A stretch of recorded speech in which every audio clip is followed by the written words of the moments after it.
कौन लेगा इसकी रिस्पॉन्सिबिलिटी कि आगे से ऐसा डॉक्टर्स के साथ ना हो। पास्ट में भी ऐसा होता आया है, अभी भी हो रहा है। और मेरे हिसाब से जिस तरह से इंडिया की जो गवर्नमेंट है और इस डॉक्टर्स के लिए जो एक्शंस लेती है, ये जितने स्ट्रिक्ट लेती है, मालूम है, उसको देख के लगता है कि ऐसा ही आगे भी होता रहेगा। दोस्तों पहले मैं आपको पूरा केस समझाता हूँ।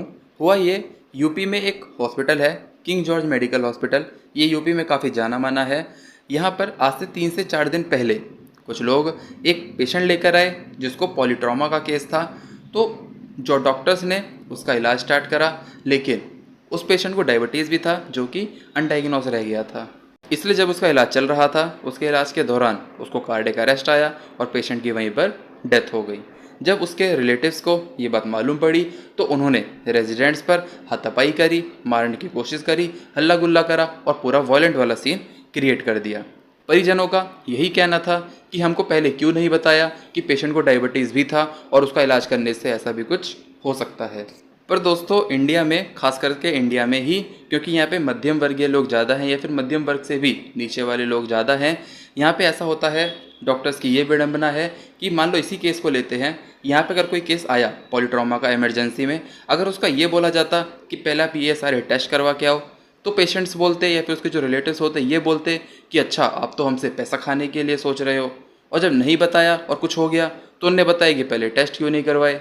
तो दोस्तों यहाँ पे कुछ भी कर ले डॉक्टर, पेशेंट को हमेशा दिक्कत ही रहती है, उसके रिलेटिव्स को हमेशा दिक्कत ही होती है। डॉक्टर की ज़्यादा फीस होती है तो पेशेंट बोलता है अच्छा तो ज़्यादा पैसा खाने वाला है ये। अगर कम फीस होगी, डॉक्टर कैंप लगाएगा, तो उसको लगेगा कि अच्छा ये तो प्रैक्टिस कर रहा है, ये तो नया नया डॉक्टर बना इसलिए प्रैक्टिस कर रहा है। तो इंडिया में ये डॉक्टर्स की विडंबना हमेशा से रही है। अभी दोस्तों हाल ही में एक और केस आया था, ये बीजे मेडिकल कॉलेज गुजरात वाला। यहाँ पर क्या हुआ था, एक पीजी स्टूडेंट था, उसने सुसाइड कर लिया। और सुसाइड जब रीज़न पूछा गया और कि उसके आसपास के लोगों से, तो ये मालूम पड़ा कि उसके जो सीनियर्स थे वो उसको काफ़ी ज़्यादा परेशान करते थे, उसकी रैगिंग करते थे। इसकी वजह से इतना परेशान होकर उसने आत्महत्या तक का स्टेप उठा लिया। तो दोस्तों डॉक्टर्स हम सब बनना तो चाह रहे हैं, अभी नीट स्कैम की बात भी चल रही है, हम री नीट इतना ज़्यादा लड़ रहे हैं उसके लिए। पर डॉक्टर्स की जो मेंटल हालत होती है ना दोस्तों, काफ़ी ज़्यादा पेचीदा होती है, काफ़ी ज़्यादा ख़राब होती है। जितना हम डॉक्टर्स से काम करवाया जाता है उसके हिसाब से हमको बहुत कम सैलरी दी जाती है, पर हम उसमें भी काम करते हैं। अभी मेरा भाई भी एमबीबीएस डॉक्टर है, तो उसकी कभी 24 घंटे की, कभी 36, कभी 48 घंटे की भी ड्यूटी होती है। और दोस्तों वो मुझे बताते हैं कि उनके हाल ही जैसे हफ्ते में, महीने में 2 से 3 बार तो ऐसे केस हो ही जाते हैं कि बाहर से लोग पत्थर मार रहे हैं और सारी के सारे विंडोज़ तोड़ दिए।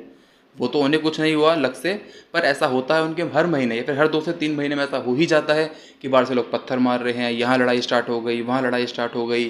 तो दोस्तों ऐसा तो होता ही रहता है डॉक्टर्स के साथ। सरकार को थोड़ा इस तरफ भी ध्यान देना चाहिए और कुछ स्ट्रिक्ट एक्शंस उठाने चाहिए। खैर सरकार इन सब हम डॉक्टर्स के लिए कुछ कर तो नहीं रही है, पर दोस्तों इस वीडियो को जितना हो सके उतना ज़्यादा शेयर करो। और मैं सरकार से यही कहना चाहूँगा, please take some strict actions towards doctors. Thank you.